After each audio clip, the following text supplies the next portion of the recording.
નમસ્કાર વિદ્યાર્થી મિત્રો, ઓનલાઈન શિક્ષણની અંદર આપ સૌ વિદ્યાર્થી મિત્રોનું સ્વાગત છે. મિત્રો, આજે આપણે ધોરણ 9 વિષય સંસ્કૃતની અંદર પ્રકરણ 16 અજેય સ ભવિષ્યતિ. અજેય એટલે અજય, જીતી ન શકાય તેવો, સ એટલે તે, અને ભવિષ્યતિ એટલે થશે, તે અજેય થશે. તો મિત્રો, આજે કાવ્ય છે એની પ્રસ્તાવના આપણે જોઈએ. ચાણક્ય વિરચિત મુખ્યત્વે રાજનીતિનો ઉપદેશ આપનારા નીતિસાર નામના ગ્રંથમાંથી પ્રસ્તુત શ્લોકો લીધા છે. રાજનીતિને પરિવાર અને સમાજથી અલગ પાડીને જોવી તે ચાણક્યને સ્વીકાર્ય ન હતું. તેથી તેઓ રાજનીતિના ઉપદેશની સાથે માનવ જીવનના દરેક ક્ષેત્રને આવરી લે તેવા ઉપદેશો આપતા રહ્યા છે. ચાણક્યની એ વાત પણ હંમેશા યાદ રાખવા જેવી છે કે માણસ જો સતર્ક બનીને વિચારપૂર્ણ રીતે દુનિયાને જોતા શીખી જાય તો દુનિયાની બધી જ વસ્તુઓ અને ઘટનાઓ તેને વ્યવહાર ઉચિત અને સુખી થવા માટે કર્મોનો ઉપદેશ આપતી રહે છે, જેને અનુસરીને માણસ પોતાના જીવનને ઉત્તમ બનાવી શકે છે. આપણી આસપાસ વિચરતા વિવિધ પ્રાણીઓને ભલે આપણે સારા અને ખરાબની શ્રેણીમાં વિભાજિત કરતા રહેતા હોઈએ, પણ ચાણક્ય જેવા વિદ્વાનો તેમની પાસેથી સતત કંઈક ને કંઈક શીખતા રહે છે. આવા જ એક પ્રસંગમાં સિંહ અને બગલામાંથી એક, કૂતરા પાસેથી 6, ગધેડા પાસેથી 3, કાગડા પાસેથી 5 અને કૂકડા પાસેથી 4 ગુણો શીખવા માટેની પ્રેરણા આપતા નિમ્નલિખિત પદ્યો એટલે કે શ્લોકો ચાણક્યએ રચેલા છે. મનુષ્યએ પોતાના વ્યક્તિત્વના વિકાસ માટે અને જીવન સફળ બનાવવા માટે આ તમામ 20 ગુણોને જાણી લેવા જોઈએ અને તેમને વ્યવહારમાં આચરવા જોઈએ. પ્રાણીઓની ઉપેક્ષા કરવાને બદલે તેમની પાસેથી પણ માર્ગદર્શન મેળવવું જોઈએ, એ પણ આ પાઠથી સમજી શકાશે. તો મિત્રો, પ્રસ્તાવની સમજૂતી જોઈ લઈએ. અજેય સહ ભવિષ્યતિ એટલે કે તે અજેય થશે, કોઈથી જીતી ન શકાય તેવો થશે. ચાણક્ય, આચાર્ય ચાણક્ય છે, એણે મુખ્યત્વે રાજનીતિનો ઉપદેશ આપે એવા નીતિસાર નામના ગ્રંથની રચના કરી અને પ્રસ્તુત શ્લોક એમાંથી લીધેલા છે. રાજનીતિને પરિવાર અને સમાજથી અલગ પાડીને જોવી એ ચાણક્યને સ્વીકાર્ય ન હતું. તેથી તેઓ રાજનીતિના ઉપદેશની સાથે માનવ જીવનના દરેક ક્ષેત્રને આવરી લે તેવા ઉપદેશો આપતા રહ્યા છે. ચાણક્યની એ વાત પણ હંમેશા યાદ રાખવા જેવી છે કે માણસ જો સતર્ક એટલે કે તત્પર, સાવધાન બનીને વિચારપૂર્ણ રીતે દુનિયાને જો જોતા શીખી જાય તો દુનિયાની બધી જ વસ્તુઓ અને ઘટનાઓ તેને વ્યવહાર ઉચિત એટલે કે વ્યવહારમાં યોગ્ય હોય અને સુખી થવા માટેના કર્મોનો ઉપદેશ આપતી રહે છે, જેને અનુસરીને માણસ પોતાના જીવનને ઉત્તમ બનાવી શકે છે. આપણી આસપાસ વિચરતા એટલે કે ફરતા, આપણી આસપાસ ફરતા વિવિધ પ્રાણીઓ ભલે આપણે સારા અને ખરાબની શ્રેણીમાં વિભાજિત કરતા હોઈએ, પણ ચાણક્ય જેવા જે વિદ્વાન છે તેમની પાસેથી સતત કંઈક ને કંઈક શીખતા રહે છે. આવા જ એક પ્રસંગમાં સિંહ અને બગલામાંથી એક ગુણ, કૂતરા પાસેથી 6 ગુણ, ગધેડા પાસેથી 3 ગુણ, કાગડા પાસેથી 5 ગુણ અને કૂકડા પાસેથી 4 ગુણો શીખવા જોઈએ એવી પ્રેરણા નીચેના શ્લોકની અંદર આપવામાં આવેલી છે. મનુષ્ય પોતાના વ્યક્તિત્વના વિકાસ માટે અને જીવનને સફળ બનાવવા માટે આ તમામ 20 ગુણો એણે જાણી લેવા જોઈએ અને તેમને પોતાના વ્યવહારની અંદર આચરવા જોઈએ. પ્રાણીઓની ઉપેક્ષા એટલે કે તિરસ્કાર કરવાને બદલે તેમની પાસેથી પણ માર્ગદર્શન મેળવવું જોઈએ એ પણ આ પાઠમાંથી સમજી શકાય છે. તો મિત્રો, હવે આપણે શ્લોકોનું ભાષાંતર જોઈએ. સિંહાદ એકમ એટલે કે મનુષ્યએ અથવા માણસે સિંહાદ એકમ એટલે સિંહ પાસેથી એક. સિંહાદ એકમ એટલે સિંહ પાસેથી એક. બકાત એકમ એટલે બગલા પાસેથી એક. બકાત વત્તા એકમ, બકાત એટલે બગલો અને એકમ એટલે એક. બકાદ એકમ એટલે બગલા પાસેથી એક. બકાત એકમ એટલે બગલા પાસેથી એક. શુનઃ એટલે કૂતરા પાસેથી. શુનઃ એટલે કે કૂતરા પાસેથી. ષટ એટલે કે છ. ષટ એટલે છ. ષટ શુનઃ એટલે કૂતરા પાસેથી છ. ષટ શુનઃ એટલે કૂતરા પાસેથી છ. ગદર્ભાત એટલે ગધેડા પાસેથી. ગદર્ભાત એટલે ગધેડા પાસેથી. ત્રીણી એટલે કે ત્રણ. ત્રીણી એટલે કે ત્રણ. ત્રીણી એટલે કે ત્રણ. વાયસાત પંચ. વાયસ એટલે કાગડો થાય અને પંચ એટલે કે પાંચ. વાયસાત પંચ એટલે કાગડા પાસેથી પાંચ. વાયસાત પંચ એટલે કાગડા પાસેથી પાંચ. કુરકુટાત અપી. કુરકુટ એટલે કે કુકડો. કુરકુટાત એટલે કે કુકડા પાસેથી. કુરકુરાદ અપી એટલે કે કુકડા પાસેથી પણ. ચત્વારી એટલે કે 4 ગુણો. ચત્વારી એટલે કે 4 ગુણો. શિક્ષેચ્ચ એટલે શીખવા જોઈએ. શિક્ષેચ્ચ એટલે શીખવા જોઈએ.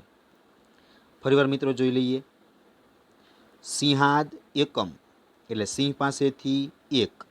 બકાદ એકમ એટલે બગલા પાસેથી એક. ષટ શુનઃ એટલે કૂતરા પાસેથી 6. ત્રીણી ગદર્ભાત એટલે ગધેડા પાસેથી 3. વાયસાત પંચ એટલે કાગડા પાસેથી 5. કુરકુટાત અપી ચત્વારી એટલે કુકડા પાસેથી 4 ગુણો અને શિક્ષેચ્ચ એટલે શીખવા જોઈએ.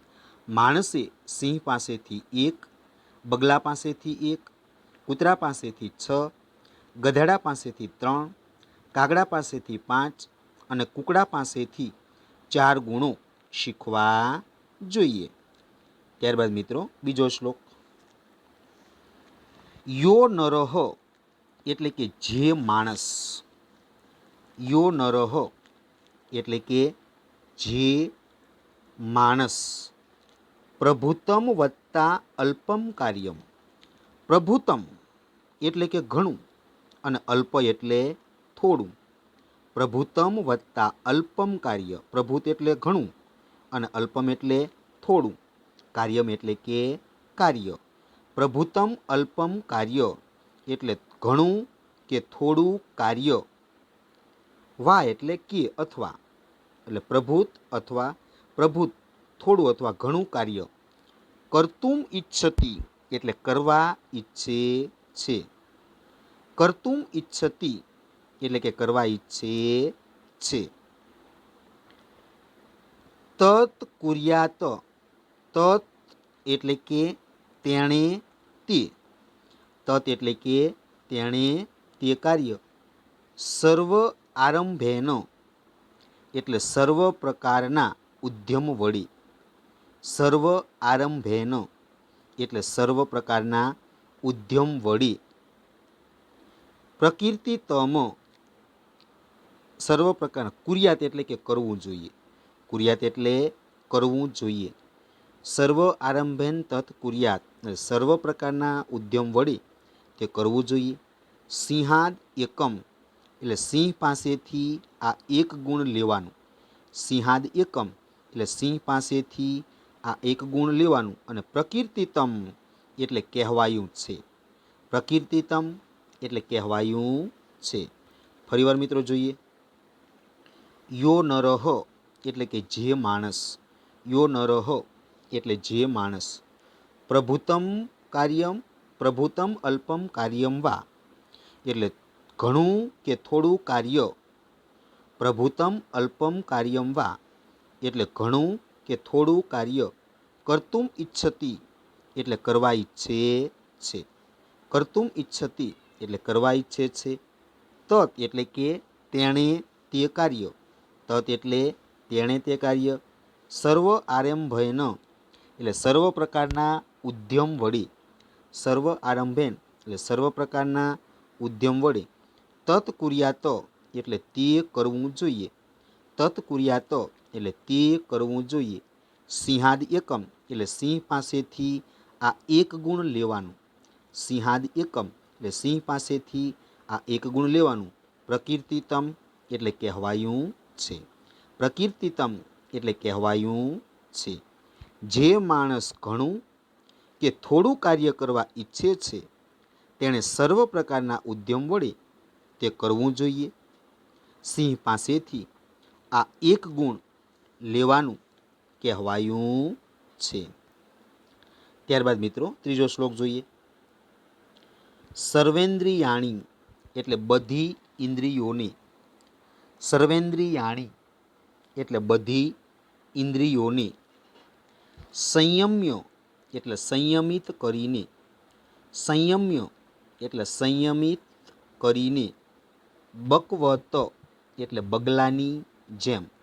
બકવત એટલે બગલાની જેમ. પતિતો જનઃ એટલે સમજદાર માણસે.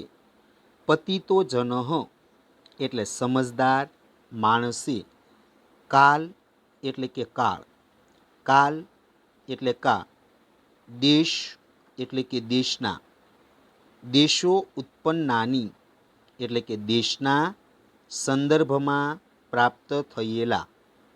કાલ દેશો ઉત્પન્નાની એટલે કે કાળ અને દેશના સંદર્ભમાં પ્રાપ્ત થયેલા. કાલ દેશો ઉત્પન્નાની એટલે દેશના કાળ અને દેશના સંદર્ભમાં પ્રાપ્ત થયેલા. સર્વ કાર્યાણી એટલે બધા કાર્યો. સર્વ કાર્યાણી એટલે બધા કાર્યો. સાધીએત એટલે સિદ્ધ કરવા જોઈએ. સાધીએત એટલે સિદ્ધ કરવા જોઈએ. ફરીવાર મિત્રો જોઈ લઈએ. સર્વેન્દ્રિયાણી એટલે બધી ઇન્દ્રિયોને. સર્વેન્દ્રિયાણી એટલે બધી ઇન્દ્રિયોને. સંયમ્ય એટલે સંયમિત કરીને. સંયમ્ય એટલે સંયમિત કરીને. બકવત એટલે બગલાની જેમ. બકવત એટલે બગલાની જેમ. પતિતો જન એટલે સમજદાર માણસે. પતિતો જન એટલે સમજદાર માણસે. કાલ દેશો ઉત્પન્નાની એટલે કાળ અને દેશના સંદર્ભમાં પ્રાપ્ત થયેલા. કાળ દેશો ઉત્પન્નાની એટલે કાળ અને દેશના સંદર્ભમાં પ્રાપ્ત થયેલા. સર્વ કાર્યાણી એટલે બધા કાર્યો. સર્વ કાર્યાણી એટલે બધા કાર્યો. સાધ્યેત એટલે સિદ્ધ કરવા જોઈએ. સાધ્યેત એટલે સિદ્ધ કરવા જોઈએ. આખું ભાષાંતર જોઈએ કે બધી ઇન્દ્રિયોને સંયમિત કરીને બગલાની જેમ સમજદાર માણસે કાળ અને દેશના સંદર્ભમાં પ્રાપ્ત થયેલા બધા કાર્યો સિદ્ધ કરવા જોઈએ. ત્યારબાદ મિત્રો ચોથો શ્લોક જોઈએ.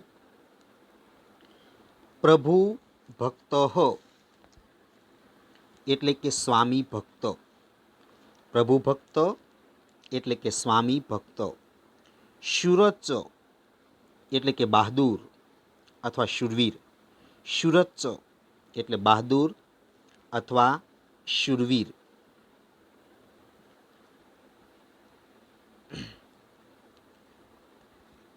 ભાર શીતોષ્ણ ન વિંદતી અવિશ્રામમ પ્રાપ્ત આસી. પ્રાપ્ત આસી એટલે મળેલું ખાનાર. પ્રાપ્ત આસી એટલે મળેલું ખાનાર. પ્રાપ્ત આસી એટલે મળેલું ખાનાર. સ્વલ્પ સંતુષ્ટ એટલે થોડામાં સંતુષ્ટ થનાર. સ્વલ્પ સંતુષ્ટ એટલે થોડામાં સંતુષ્ટ થનાર. સુનિદ્રહ એટલે સારી રીતે ઊંઘનાર. સુનિદ્રહ એટલે સારી રીતે ઊંઘનાર. શીઘ્ર ચેતનઃ એટલે તરત જ જાગી જનાર. શીઘ્ર ચેતનઃ એટલે તરત જ જાગી જનાર. પ્રભુ ભક્ત ચ એટલે સ્વામી ભક્ત. પ્રભુ ભક્ત ચ એટલે સ્વામી ભક્ત અને. શુરહ ચ એટલે કે બહાદુર. શુરહ ચ એટલે કે બહાદુર. સ્વગુણા એટલે કે કૂતરાના. સ્વગુણા એટલે કે કૂતરાના. હિ એટલે ખરેખર. ષટ એટલે છ. ખરેખર કૂતરાના 6 ગુણો. સ્વગુણા હિ ષટ એટલે ખરેખર કૂતરાના 6 ગુણો. જ્ઞાતવ્યા એટલે જાણવા. જ્ઞાતવ્યા એટલે જાણવા. ફરીવાર મિત્રો જોઈ લઈએ. પ્રાપ્ત આસી એટલે મળેલું ખાનાર. પ્રાપ્ત આસી એટલે મળેલું ખાનાર. સ્વલ્પ સંતુષ્ટમ એટલે થોડામાં સંતુષ્ટ થનાર. સ્વલ્પ સંતુષ્ટ એટલે થોડામાં સંતુષ્ટ થનાર. સુનિદ્રહ એટલે સારી રીતે ઊંઘનાર. સુનિદ્રહ એટલે સારી રીતે ઊંઘનાર. શીઘ્ર ચેતન એટલે તરત જ જાગી જનાર. શીઘ્ર એટલે તરત જ અને ચેતન એટલે કે જાગી જનાર. પ્રભુ ભક્ત એટલે કે સ્વામી ભક્ત. પ્રભુ ભક્ત એટલે સ્વામી ભક્ત. શુરચ એટલે શૂરવીર અથવા બહાદુર. શુરચ એટલે શૂરવીર અથવા બહાદુર. સ્વગુણાહિ ષટ એટલે કૂતરાના આ 6 ગુણો. સ્વગુણાહિ ષટ એટલે કૂતરાના આ 6 ગુણો. જ્ઞાતવ્યા એટલે જાણવા. જ્ઞાતવ્યા એટલે જાણવા. તો કૂતરામાંથી કયા ગુણો આપણને શીખવા મળે? તો કે મળેલું ખાનાર, થોડામાં સંતુષ્ટ થનાર, સારી રીતે ઊંઘનાર, તરત જ જાગી જનાર, સ્વામી ભક્ત અને બહાદુર. કૂતરાના આ 6 ગુણો જાણવા જોઈએ. ત્યારબાદ મિત્રો 5મો શ્લોક જોઈએ. અવિશ્રામમ. અવિશ્રામમ એટલે કે થાક્યા વિના.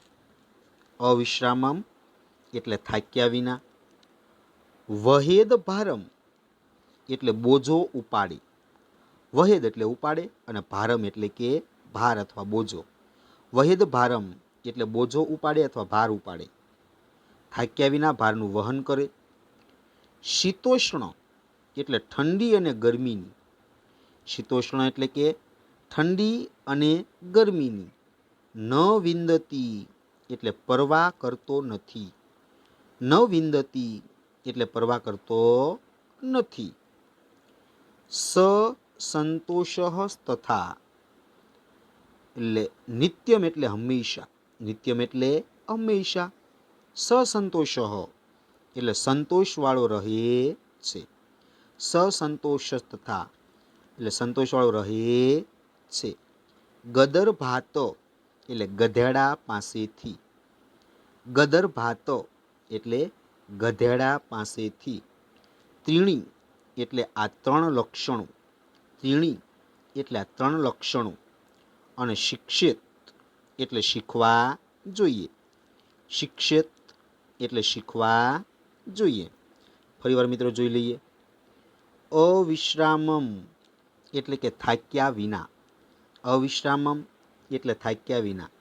ભારમ એટલે ભાર અથવા બોજો. ભારમ એટલે ભાર અથવા બોજો. વહેદ એટલે ઉપાડે. વહેદ એટલે ઉપાડે. શીત ઉષ્ણ. શીત એટલે ઠંડી અને ઉષ્ણ એટલે ગરમીની. શીતોષ્ણ એટલે કે ઠંડી અને ગરમીની. શીતોષ્ણ એટલે ઠંડી અને ગરમીની. ન વિંદંતી એટલે પરવા કરતો નથી. ન વિંદંતી એટલે પરવા કરતો નથી. ચ એટલે અને તથા એટલે પણ અને. ચ એટલે અને, તથા એટલે અને. નિત્યમ એટલે હંમેશા, નિત્યમ એટલે હંમેશા, સસંતોષ એટલે સંતોષવાળો રહે છે, સસંતોષ એટલે સંતોષવાળો રહે છે. ગદર્ભાત એટલે ગધેડા પાસેથી, ગદર્ભાત એટલે ગધેડા પાસેથી. ત્રીણી એટલે કે આ ત્રણ લક્ષણો, ત્રીણી એટલે આ ત્રણ લક્ષણો. શિક્ષિત એટલે શીખવા જોઈએ. તો મિત્રો ગધેડા પાસેથી કયા ત્રણ ગુણો શીખવાના છે? તો કે ગધેડો થાક્યા વિના બોજો ઉપાડે, ઠંડી ગરમીની પરવા કરતો નથી અને હંમેશા સંતોષવાળો રહે છે. તો ગધેડા પાસેથી આ ત્રણ લક્ષણો શીખવા જોઈએ. તો મિત્રો આ જે 5 શ્લોકો છે એની અંદર પહેલા શ્લોકની અંદર આપણને છે એ કયા કયા પ્રાણીઓ પાસેથી કેટલા ગુણો શીખવા એ જોવા મળ્યું. તો સિંહ પાસેથી 1 ગુણ શીખવાનો છે, કૂતરા પાસેથી 6 ગુણ શીખવાના છે અને ગધેડા પાસેથી 3 ગુણ શીખવાના છે, કાગડા પાસેથી 5 ગુણ શીખવાના છે અને કુકડા પાસેથી 4 ગુણ શીખવાના છે. તો એમાં સૌથી પહેલાં સિંહ પાસેથી કે ભાઈ સિંહ શું કરે કે કોઈ નાનું કામ હોય કે મોટું કામ હોય તો જે માણસ થોડું અથવા જે ઘણું કામ હોય એ કરવા ઈચ્છે એણે બધા પ્રકારના કાર્યોથી કરવું જોઈએ. અને સિંહ આવું કાર્ય કરે કે ભાઈ શિકાર કરે ત્યારે એ પોતાનું નાનું કામ હોય કે મોટું કામ હોય એ તમામ પ્રકારનું કાર્ય કરવા માટે એ પોતાની તમામ પ્રકારની શક્તિ લગાડી દે. એટલે સિંહ જેમ પોતાનો શિકાર કરવા માટે પોતાની કાર્યની શરૂઆત કરે તમામ શક્તિ ખર્ચી, તો એવી જ રીતે દરેક માણસે પણ થોડું કાર્ય હોય કે ઘણું કાર્ય હોય એ તમામ પ્રકારના પ્રયત્ન વડે કરવું જોઈએ. તો આ ગુણ સિંહમાંથી આપણને જોવા મળે છે. ત્યારબાદ મિત્રો બીજો જે શ્લોક છે એની અંદર ત્રીજા શ્લોકની અંદર શું કહે છે કે ભાઈ બગલા પાસેથી આપણે કેટલા ગુણ શીખવાના છે? તો કે ભાઈ બગલો છે એ શું કરે તો કે પોતાની તમામ ઇન્દ્રિયો હોય એને કાબૂમાં રાખે અને પોતાના એ માછલાઓ પકડતો હોય એમ દરેક માણસે એ પોતાની બધી જ ઇન્દ્રિયોને સંયમિત કરી અને દેશના સંદર્ભમાં અથવા સમયના સંદર્ભમાં એ તમામ પ્રકારના કાર્યો કરવા જોઈએ. તો આ પણ બગલા પાસેથી 1 ગુણ શીખવા મળે છે. ત્યારબાદ મિત્રો કૂતરા પાસેથી કેટલા ગુણ શીખવા મળે? તો કે કૂતરો છે એ શું કરે કે ભાઈ મળેલું હોય એટલું ખાય, થોડામાં સંતુષ્ટ થઈ જાય, સારી રીતે ઊંઘનાર હોય, તરત જ જાગી જનાર હોય અને પોતાના માલિક પ્રત્યે વફાદારીવાળો, શૂરવીર હોય. તો આવા કૂતરાના 6 ગુણ છે. તો કૂતરાની અંદરથી આપણે 6 ગુણો શીખવાના છે કે ભાઈ જે મળે થોડું ખાઈ લેવાનું, થોડામાં સંતુષ્ટ થવાનું, સારી રીતે સૂઈ જવાનું, તરત જ જાગી જવાનું અને પોતાના માલિક પ્રત્યે વફાદાર રહેવાનું અને બહાદુર શૂરવીર બનવાનું. તો આવા 6 ગુણો આપણને કૂતરા પાસેથી જોવા મળે છે, શીખવા મળે છે. ત્યારબાદ મિત્રો જે 5મો જે શ્લોક છે એમાં ગધેડાની વાત છે કે ગધેડા પાસેથી આપણને 3 ગુણો શીખવા મળે. તો ગધેડો શું કરે તો કે ભાઈ સતત એ ભારનું વહન કરે અને ઠંડી અને ગરમીની એ પરવા કરતો નથી અને હંમેશા સંતોષ માને છે. તો આ 3 ગુણો છે એ ગધેડામાંથી આપણને શીખવા મળે છે. તો મિત્રો અહીંયા સિંહ પાસેથી 1, બગલા પાસેથી 1, કૂતરા પાસેથી 6 ગુણ અને ગધેડા પાસેથી 3 ગુણો કઈ રીતે શીખવા એ આપણે જોયું. તો મિત્રો અહીં આપણે આ ભાગ પૂર્ણ કરીએ છીએ. મિત્રો હોમવર્કની અંદર આ 5 જે શ્લોકો છે એ તમારે 2 વાર ભાષાંતરમાં લખવાના છે. મિત્રો હોમવર્કની અંદર આ 5 શ્લોકો એ તમારે 2 વાર લખવાના છે. તો અહીં આપણે આ કાવ્યનો પહેલો ભાગ પૂર્ણ કરીએ છીએ.